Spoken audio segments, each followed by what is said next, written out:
Hi everybody, welcome to another day of distance learning. Today we are going to present a mini lesson to you called The Impact and Importance of Characterization. So the objective for today is we are going to identify characterization and analyze its impact and importance in a text. And the essential question that we are going to ask ourselves is, how do characters' thoughts and actions affect the plot of the story? The definition of characterization. So in a story, characters reveal human nature. Narratives show readers what human beings are like, how people act and react, and how people behave. There are different types of characterization that authors will present. The first is direct characterization, and that's when the narrator or characters tell us directly about themselves or others. So that would be like an author saying that Jeannie's hair is white. They come right out and tell you rather than having to infer. On the other hand, indirect characterization is when readers learn about characters indirectly based on their speech or actions. Jeannie goes skydiving every year with her grandkids.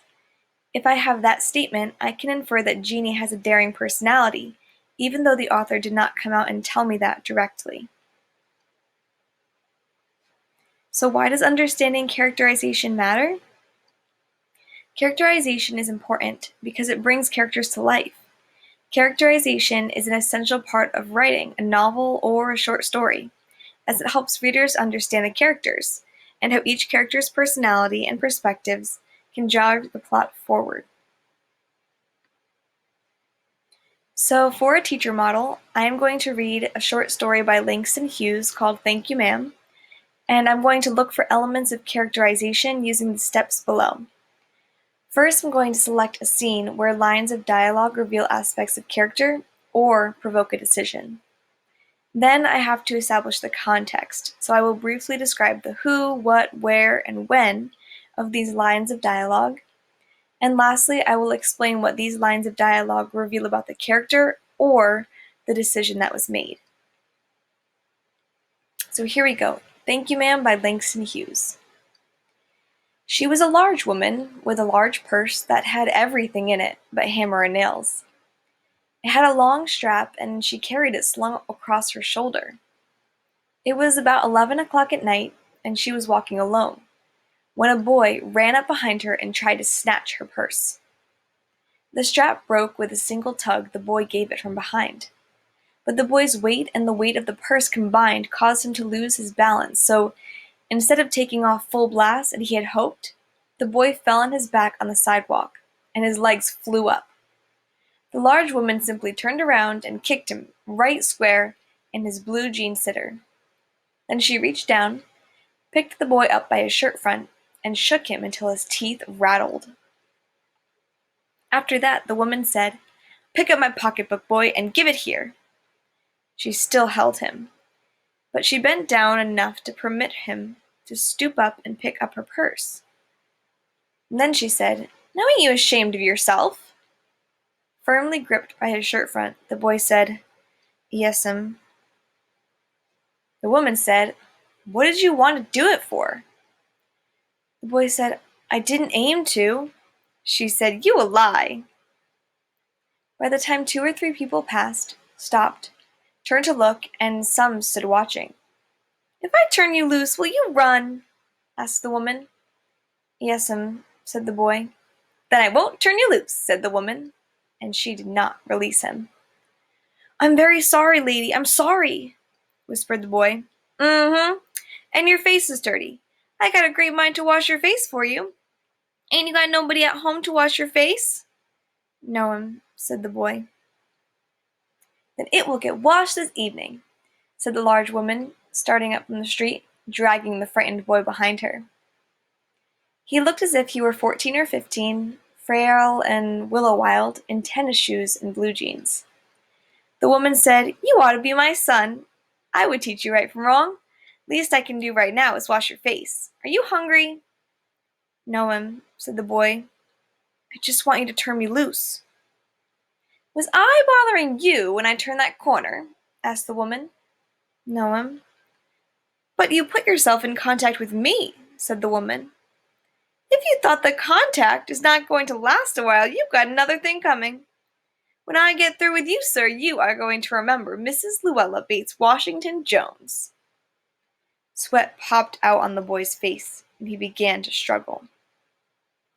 Mrs. Jones stopped, jerked him around in front of her, put a half Nelson around his neck, and continued to drag him up the street. When she got to her door, she dragged the boy inside, down a hall, and into a large kitchenette-furnished room at the rear of her house. She switched on the light and left the door open. The boy could hear other roomers, laughing and talking in the large house. Some of their doors were open too, so he knew he and the woman were not alone. The woman still had him by the neck in the middle of her room. She said, "What is your name?" "Roger," answered the boy. "Then, Roger, you go to that sink and wash your face," said the woman, whereupon she turned him loose at last. Roger looked at the door, looked at the woman, looked at the door, and went to the sink. "Let the water run until it gets warm," she said. "Here's a clean towel." "You going to take me to jail?" asked the boy, bending over the sink. "Not with that face. I would not take you nowhere," said the woman. "Here I am trying to get to cook me a bite to eat, and you snatch my pocketbook. Maybe you ain't been to your supper either, late as it be, have you?" "There's nobody home at my house," said the boy. "Then we'll eat," said the woman. "I believe you're hungry, or been hungry, to try to snatch my pocketbook." "I wanted a pair of blue suede shoes," said the boy. "Well, you didn't have to snatch my pocketbook to get some suede shoes," said Mrs. Luella Bates Washington Jones. "Could have asked me." "Ma'am?" The water dripping from his face, the boy looked at her. There was a long pause. A very long pause. After he had dried his face, and not knowing what else to do, dried it again, the boy looked around, wondering what next. The door was open. He could make a dash for it down the hall. He could run, run, run, run, run! The woman was sitting on the daybed. After a while she said, "I were young once, and wanted things I could not get." There was another long pause. The boy's mouth opened. Then he frowned, but not knowing he frowned. The woman said, "Mm-hmm. You thought I was going to say but, didn't you? You thought I was going to say, but I didn't snatch people's pocketbooks.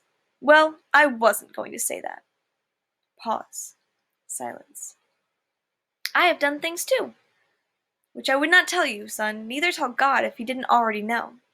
So you sit down while I fix us something to eat. You might run that comb through your hair so you will look presentable." In another corner of the room, behind a screen, was a gas plate and an icebox. Mrs. Jones got up and went behind the screen. The woman did not watch to see the boy, to see if he was going to run now, nor did she watch her purse, which she left behind her on the daybed. But the boy took care to sit on the far side of the room where he thought she could easily see him out of the corner of her eye, if she wanted to. He did not trust the woman not to trust him. And he did not want to be mistrusted now. "Do you need somebody to go to the store?" asked the boy. "Maybe get some milk or something?" "Don't believe I do," said the woman, "unless you just want to get some sweet milk for yourself. I was going to make cocoa out of this canned milk I got here."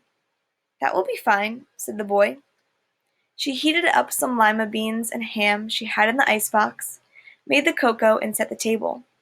The woman did not ask the boy anything about where he lived, or his folks, or anything else that would embarrass him. Instead, as they ate, she told him about her job in a hotel beauty shop that stayed open late, what work was like, and how all kinds of women came in and out, blondes, redheads, and Spanish.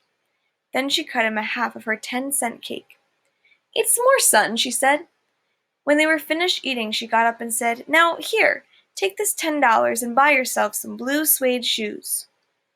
And next time, do not make the mistake of latching onto my pocketbook nor anybody else's, because shoes come by devilish like that will burn your feet.